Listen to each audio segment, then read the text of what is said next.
C'est reparti pour le Festival national des arts et de la culture en milieu scolaire FENAC-MIS après un coup d'arrêt du fait de la pandémie à coronavirus. La 10e édition de ce rendez-vous culturel et artistique annuel a été lancée à Boaki. Le FENAC-MIS crée aujourd'hui les conditions d'une école gay, amie des enfants. Une école où se forme un citoyen nouveau, entreprenant, qui allie le savoir-faire au savoir-être. Pour cette 10e édition, des innovations sont annoncées. Cette année, la chorale du primaire, qui avait été suspendue les années précédentes, revient. Nous avons introduit le grand journal au primaire. Le commissariat général du FENAC-MIS implique désormais les collectivités locales dans la réussite du festival. Nos enfants sont habitués à des compétitions locales. Les compétitions nationales leur permettent de se frotter à d'autres enfants, des enfants d'autres localités. Et je pense qu'ils apprennent des choses, ils découvrent des choses, et je pense que ça booste encore leur esprit de compétitivité. Les ministres Kandia Kamara, Amadou Kone et le secrétaire d'État Brice Kwasi étaient présents à la cérémonie d'ouverture. Pour Kandia Kamara, les disciplines du festival offrent l'opportunité aux élèves d'affirmer leur talent et d'ajouter que le festival intervient comme une réponse à la question de l'employabilité des jeunes. Le FENAC-MIS vise d'abord à permettre à nos jeunes de se construire un engagement professionnel. Cette problématique de l'employabilité trouve ici un début de réponse durable. Je réaffirme ainsi mon engagement à faire du FENAC-MIS en liaison avec le ministère de la Culture et de la Francophonie, ainsi que celui de l'artisanat et du secrétariat d'État à l'enseignement technique et à la formation professionnelle, un incubateur de métiers des arts et de la culture. Le thème de la 10e édition du FENAC-MIS est « Tous pour une école compétitive, creuser de civisme et de cohésion sociale ».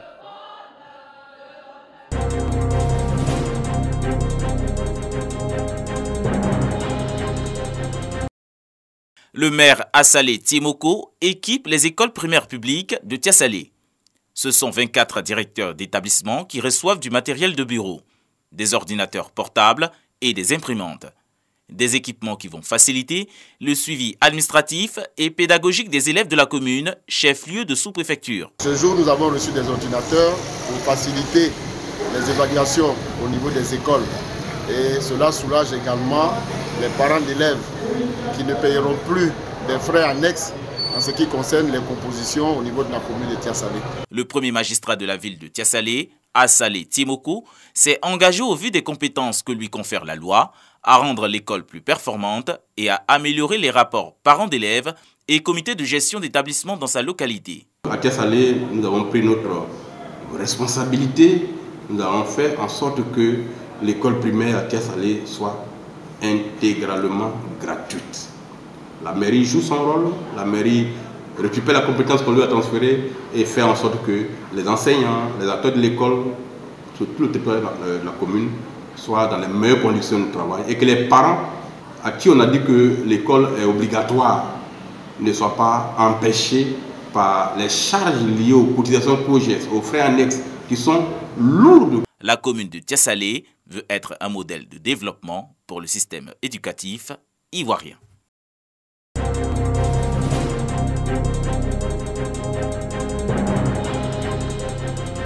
Plus que quelques semaines pour voir sortir de terre un centre de santé moderne pour le village de Bromakoté, une localité de la sous-préfecture de Bouna. Cette infrastructure vient répondre aux besoins des populations, en majorité lobby. L'initiateur de ce projet, Sa Majesté Naguéglima, 31e roi de Bouna. Il s'agit pour le roi de Bouna de contribuer au renforcement de la cohésion sociale et surtout au développement de la région de Bunkani. Ce geste de la royauté à l'endroit de nos populations revêt deux symboles, à savoir, d'une part, améliorer les conditions de vie et de soins des populations qui vivent dans le royaume, et d'autre part, inviter les filles et fils de la région à prôner le dialogue, la cohésion et le vivre ensemble, gage de tout développement. Les populations bénéficiaires ont traduit leur reconnaissance à Sa Majesté Naguéglima pour cette volonté de promotion du vivre ensemble. Pour ces populations, ce centre de santé vient mettre fin au transport des femmes enceintes et autres malades par les tricycles. Le centre de santé est très bienvenu pour nos femmes, nos mamans, pour les consultations prénatales d'abord, parce qu'une grossesse doit être suivie jusqu'à l'accouchement. Et puis aussi pour l'accouchement, même pour nos enfants malades ici. Nous, à notre tour, ce qu'on lui doit, c'est de fréquenter massivement ce centre de santé qu'on vient de nous offrir. La mise en œuvre de ce projet est saluée par le préfet de région, Joseph Pandro, félicite le roi de Bouna et sa cour pour cette initiative qui vient soulager la population. Il a saisi l'occasion pour appeler la population au renforcement de la paix et de la cohésion sociale.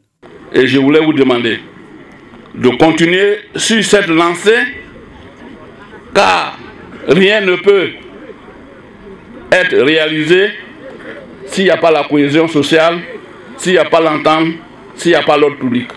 Joseph Pandro souhaite que cette initiative du roi de Bouna fasse école dans toutes les régions de Côte d'Ivoire. Le coût des travaux est estimé à plus de 45 millions de francs CFA. Ces travaux vont durer 6 mois.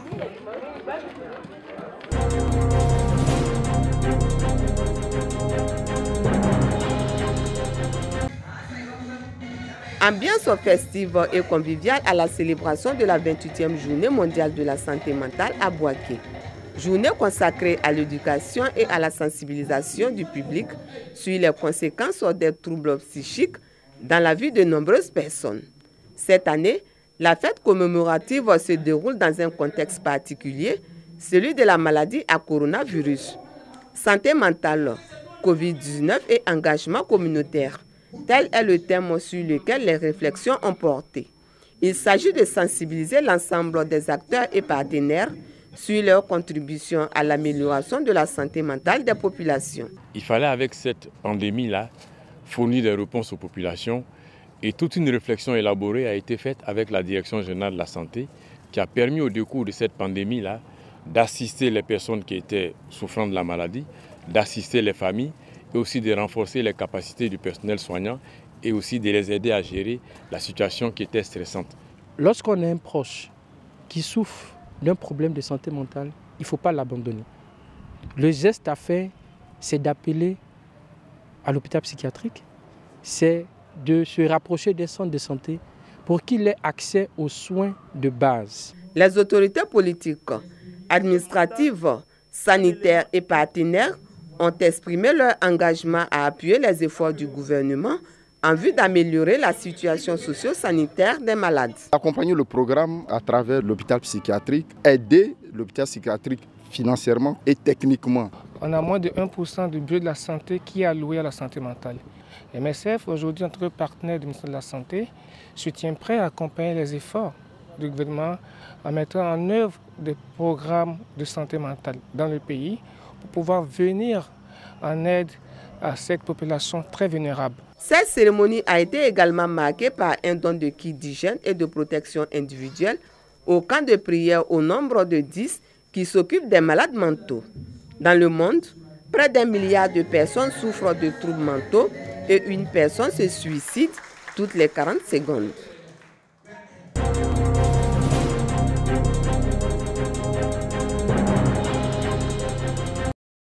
La couture nourrit son homme. Les jeunes déscolarisés de la commune de Mankono en sont conscients, faisant leur insertion dans cette activité économique. Parmi ces jeunes acteurs du textile, on remarque déjà des valeurs des modélistes. Le ministre de la Production animale et halieutique Moussa Dosso, cadre du Béret, loue leur volonté et leur courage à se prendre en charge. Un concours à son actif les a mis en compétition. Pour le représentant du ministre Moussa Dosso, l'objectif est de les inciter à la culture de la persévérance et l'excellence, en vue de la consolidation de leur autonomie. Nous sommes une jeunesse qui a besoin de prise en charge. C'est pour cela que nous sommes en train de suivre les instructions du ministre Dosso, qui nous a demandé incessamment de mettre la jeunesse en activité. Ici, nous sommes à Mankono pour véritablement apporter ce qu'il faut pour cette jeunesse-là, pour ne pas qu'elle soit une jeunesse manipulée. Au total, 20 candidats enregistrés pour le concours. Les vainqueurs de la compétition sont au nombre de 4, dont une fille. Je bénis Dieu et je dis merci aussi à papa Dosso Moussa. Je vais travailler avec pour me donner encore le courage de perfectionner toujours.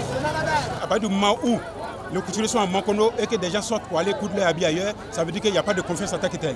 Donc aujourd'hui, on nous donne l'opportunité, on nous donne l'occasion de montrer à Mankono et sa population que nous pouvons les habiller dans toutes sortes de modèles à Mankono. Les 4 lauréats ont reçu chacun une machine à coudre des dernières générations. En plus du matériel, ils ont aussi bénéficié chacun d'un appui financier de 200 000 francs CFA.